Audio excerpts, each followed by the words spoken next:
What's up, guys? Jason Stewart here with Tristan Quidachay. Yep, that's right. I'm pronouncing it right now. I've been pronouncing it wrong for the last couple years.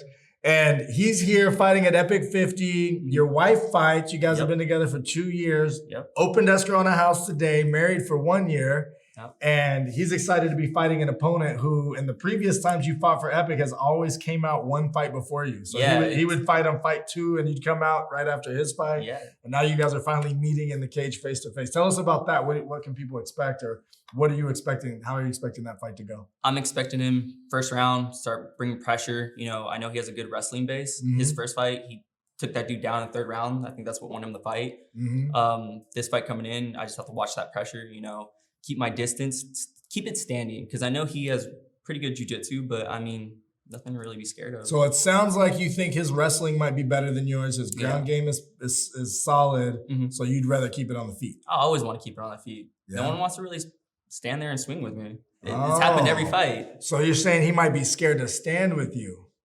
I mean, yeah, pretty much. That's exactly what I said. That's what I just said. So are you training to stay on your feet though? Because some of the best strikers in the world, it's like you strike if the wrestler wants you to strike, and if they don't want you to strike, they just take you down. There's nothing you can do about it. I mean, it's my game plan. I'm not gonna let them change it. I'm gonna choose the pace of the fight. That's the whole point. It's MMA. It's gonna go to the ground. It's gonna go to the cage. Because when you look at the fighters who really got to utilize those and create those highlight reels, the Anderson Silvas, the Chuck Liddells, the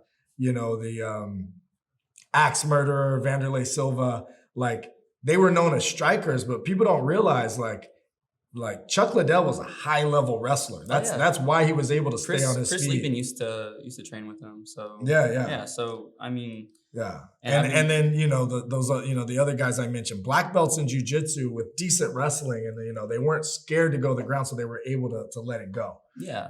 So what kind of drills? What does that look like when you're wanting to stay striking with a wrestler who's trying to take you down? Just keep my distance. My right hand's always there. I know a lot of people are scared of that.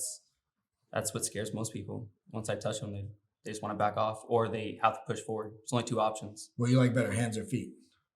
My hands. Why did you start fighting? I started fighting because actually I got into it in high school, right? So I would get bullied because my I was there from middle school to high school, and we had this right when I got to high school, we all started boxing. So it was called SCP Underground, if all those people know that, here in San Diego, and I enjoyed it. I hit someone and knocked out 2 of his teeth, and I was like, all right, cool. I kind of enjoy this. So you were getting bullied. You were a tiny kid. Yeah, very tiny kid. And then you decided you better learn how to fight. Yeah. You realized you had a solid hand. You could throw a punch. And then you were like, oh, okay, let me see where this takes it. And I'm here now. So hopefully get a title shot here after this and then move on from there. I love it. Yeah. So what does your future look like for you? What are you designing? What are you manifesting? So my biggest things is, get done with this fight, go on to the next fight. I got other projects, some elsewhere, trying to get some rental properties, trying to build wealth for me and my family, trying to get better, get my name out there. I want to make this a career. Nice. Yeah. Nice. Anything you want to say to your fans, where they can follow you, what they can expect? You can follow me at Quidachay Tristan on Instagram. You can see me, August 19th at Epic 50 for the win. So let's get it. All right. Well, we can't wait, man. Right, it's good to see you again. We love the support. We love to see you fighting on the cards. Check us out, epicfighting.com, and on Instagram at epicfighting. Cool. We out.